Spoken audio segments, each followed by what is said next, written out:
Welcome to my channel Naidu గారి ఇంటి భోజనం. టుడేస్ రెసిపీ ఉల్లిపాయ పకోడీ, గట్టి పకోడీ అండి. ఆనియన్ పకోడీ, ఆనియన్ ఫ్రిట్టర్స్ అని కూడా అంటాము. సో దీనికోసం ముందుగా ఆనియన్స్ని పొడవుగా కట్ చేసుకోవాలి. ఆనియన్ పకోడా, మెత్త పకోడా అయితే తక్కువ ఆనియన్స్ పడతాయండి. గట్టి పకోడీ కదా, ఒక 5-6 పెద్ద ఉల్లిపాయలు కట్ చేసుకోండి పొడవుగా. దాంట్లోకి కొంచెం కరివేపాకు, కొన్ని పచ్చిమిర్చి చీలికలు పొడవుగా కట్ చేసుకోండి. కట్ చేసుకొని దీంట్లోకి కొంచెం జింజర్ గార్లిక్ పేస్ట్. దీన్ని మసాలా పకోడీ అని కూడా అంటారు. సో దీంట్లో అన్ని పొడులు వేస్తామండి. మసాలా నార్మల్గా మనం చికెన్కి ఎట్లా వేసుకుంటామో అలాంటి మసాలాలన్నీ వేస్తాం కాబట్టి మసాలా పకోడీ అని కూడా అంటారు. దీనిలో కొంచెం ఉప్పు వేసుకొని ఇందులో ఉల్లిపాయలు మనము గట్టిగా నలుపుకోవాలండి. మనం ఉల్లిపాయలు నలుపుకున్నప్పుడు వచ్చిన తడితోని మనం పిండి కలుపుకుంటాము కాబట్టి చాలా గట్టిగా ప్రెస్ చేస్తూ కలుపుకోండి. దీంట్లోకి కారము, డ్రై ఇంగ్రీడియంట్స్ వేస్తున్నా అండి. చూసారు కదా, కారము రుచికి సరిపడా వేసుకోండి. మీకు చాలకపోతే ఆ పిండి టేస్ట్ చూసుకొని మరీ కొంచెం కావాలంటే వేసుకోవచ్చు.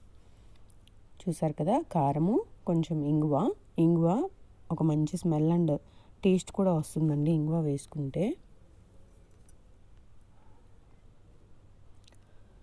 అండ్ దీంట్లోకి కొంచెం ధనియాల పొడి కూడా. చూసారు కదా, ధనియాల పొడి నేను ఒక 3/4 స్పూను దగ్గర కారం వేసుకున్నాను. 1.5 స్పూన్ వరకు ధనియాల పొడి వేసుకున్నా అండి దీంట్లోకి. సో ఇవన్నీ వేసేసుకొని ఒకసారి కలుపుకుందాము. గట్టిగా నలుపుతూ కలుపుకోవాలండి. మీరు అలా కలిపితేనే దాంట్లోంచి నీరంతా బయటకు వస్తుంది. చూసారు కదా, నేను ఎంత గట్టిగా ప్రెస్ చేసి పిసుకుతా ఉన్నానో. అలా మీరు కలిపితే, అలా ఎంత గట్టిగా ప్రెస్ చేస్తే అంత నీరు వస్తుంది దాంట్లోంచి. దీంట్లో తడి వేసుకోవసరం లేదండి, ఆప్షనల్. మీకు మరీ గట్టిగా అనిపిస్తే పిండి కొంచెం అట్లా చిలకరించుకోవటమే చేత్తోని. గోరు నీళ్ళు అంటాం కదా, అలా కొద్దిగా చిలకరించుకోవటమే. నీళ్ళు అస్సలు వేసుకోకూడదు దీంట్లోకి. చూసారు కదా, మీరంతా మీ బలం కొద్దీ ఎంత నలిపి ఇచ్చేయగలిగితే అంతవరకు ప్రెస్ చేసి కలపండి. ఇది మంచి వర్షం పడుతున్నప్పుడు తినడానికి చాలా బాగుంటుంది. అండ్ ఆల్సో రసంలోకి, సాంబార్లోకి కూడా బాగుంటాయండి, మసాలా పకోడీయే కాబట్టి. సో దీంట్లోకి ఇప్పుడు పిండి వేసుకుందాము. దీంట్లో గోధుమ పిండి కూడా వేసుకోవచ్చు, కొంతమంది వేసుకుంటారు. హెల్దీగా కావాలి, గ్యాస్ ఫామ్ అవుతుంది అనుకునే వాళ్ళు. సో ఇక్కడ నేను మాత్రం శనగపిండితోనే చేస్తున్నాను. అండ్ శనగపిండి ఇక్కడ 2-3 స్పూన్లు అండి. అంటే మీ దగ్గర కోసుకున్న ఉల్లిపాయలు బట్టి మీరు ఉజ్జాయింపుగా వేసుకోవటమే పిండిని. సో దీనికి కొంచెం తక్కువ బియ్యపిండి అలా వేసుకోవాలండి. అంటే ఇప్పుడు మీరు 3 స్పూన్లు శనగపిండి తీసుకుంటే ఒక 1.5 స్పూను నుంచి 2 స్పూన్ల వరకు బియ్యపిండి వేసుకోవచ్చు. అలా వేసుకొని ఆ ఉల్లిపాయల్లో నుంచి వచ్చిన తడితోనే పిండి మొత్తం కలపాలి. చూసారు కదా, నేను బియ్యపిండి కూడా యాడ్ చేస్తున్నాను. ఉజ్జాయింపుగా 1.5 స్పూన్ దగ్గర వేసుకున్నాను. సో ఇది కలపాలి. చూసారు కదా, నేను కలుపుతున్నాను. గట్టిగా కలిపేసుకోండి, అప్పుడు మీకు వెట్నెస్ వస్తుందండి. ఆ తడి సరిపోతుంది మీకు. ఎంతగా గట్టిగా కలపగలిగితే అంత గట్టిగా కలపండి. మీరు కలిపిన తర్వాత కూడా కాసేపటికి ఇంకా నీరు వస్తుంది. సో మీరు వేసుకునే టైంకి అది సరిపోతుంది. అంటే మీకు నూనె కాగే లోపల ఇందులో నుంచి ఇంకొంచెం తడి రిలీజ్ అవుతుంది. చూసారు కదా, నేను ఎంత గట్టిగా కలుపుతున్నాను. నేను అస్సలు వాటర్ యాడ్ చేయలేదండి. చూసారా, అయినా కూడా వెట్టగానే వచ్చేస్తుంది. మీరు అదే మెత్త పకోడీ అయితే కొంచెం లూజ్గా, మనం బ్యాటర్ లూజ్గానే కలుపుకుంటాము. లూజ్గా కలుపుకొని వేసేసుకోవడమే. గట్టి పకోడీ అలా కాదండి, చాలా గట్టిగా కలుపుకోవాలి. అండ్ ఆల్సో మసాలా కూడా వేస్తాం దీంట్లో. చూసారా, గట్టిగా ప్రెస్ చేస్తూ కలుపుకోండి.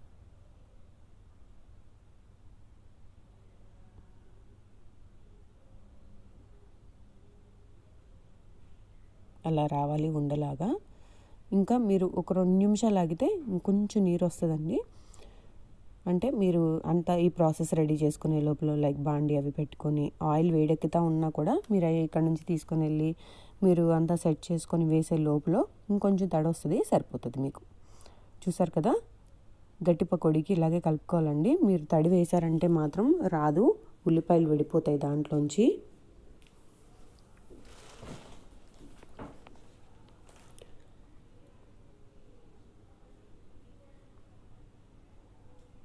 ఇది కూడా ఒక సార్ట్ ఆఫ్ సింపుల్ రెసిపీ అండి. మనం పకోడీ బయట తెచ్చుకుంటాం కదా, బయటైనా ఇదే ప్రాసెస్ చేస్తారు. అండ్ వాళ్ళు దాల్చిన చెక్క అవి కూడా వేస్తారు, కాకపోతే నేను అవి వేసుకోలేదు. అవి ఇంకా కొంచెం ఘాటుగా అనిపిస్తాయి మనకి పొట్టలో. సో ఇక్కడ నేను ఆయిల్ పెట్టేసుకున్నాను ముందుగానే. ఆయిల్ వేడవ్వాలి. వేడయిన తర్వాత వేడి వేడి నూనెలో వీటిని పైనుంచి అలా విడివిడిగా వేసేయడమే అండి, అంతే. అలా ఒక వాయికి సరిపడా వేసేసుకున్నారంటే మీకు పకోడీ వేగిపోతుంది. వెంటనే కలపొద్దండి. వెంటనే మీరు కలిపారంటే ఉల్లిపాయలు ఆ పిండిలో నుంచి విడిపోతాయి.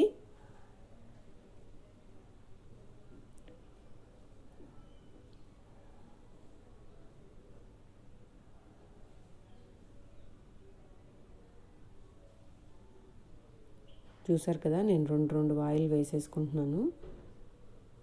ఎందుకంటే నాది చిన్న బాండీ కదండి, నేను 2 వాయిల్ వేసుకుంటే అవి వేగితే ఎన్నో అవ్వవు, చాలా కొంచెం అవుతాయండి. మీరు ఎక్కువ మంది ఉంటే మాత్రం చాలా ఎక్కువ ఉల్లిపాయలు కట్ చేసుకోవాలి. అయినా అనుకుంటాం కానీ గట్టి పకోడీలో ఉండే టేస్ట్ మెత్త పకోడీలో రాదు. మీరు గట్టి పకోడీ ఒక్కసారి రసంలో తిని చూడండి, చాలా టేస్టీగా ఉంటుంది. సో నేను ఒక వాయి తీసి పెట్టుకున్నాను. ఇందాక వేసాను కదా ఫస్ట్ ఒక వాయి, వాటిని గరిటలోకి తీసి పెట్టుకున్నాను. 2 కలిపి వేయిస్తే నాకు కాస్త ఒక వాయికి అవుతాయి అన్నట్టుగా వేసుకున్నాను. కొంచెం ఇది కూడా వేగనిచ్చి 2 కలిపి వేసుకొని ఒకసారి వేపుతాను. మీరు ఒకవేళ పెద్ద బాండి పెట్టుకుంటే ఒకసారి వాయి కొంచెం ఎక్కువగా వేసుకొని వేపేసుకోండి, సరిపోతుంది.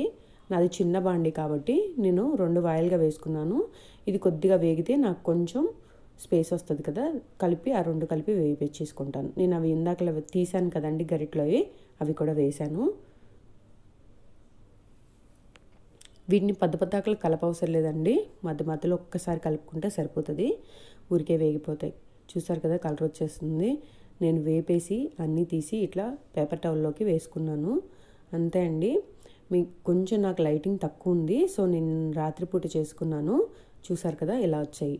చాలా టేస్టీగా ఉంటాయండి. గట్టి పకోడీ చేసుకొని ట్రై చేయండి. Please do subscribe, like and share my videos.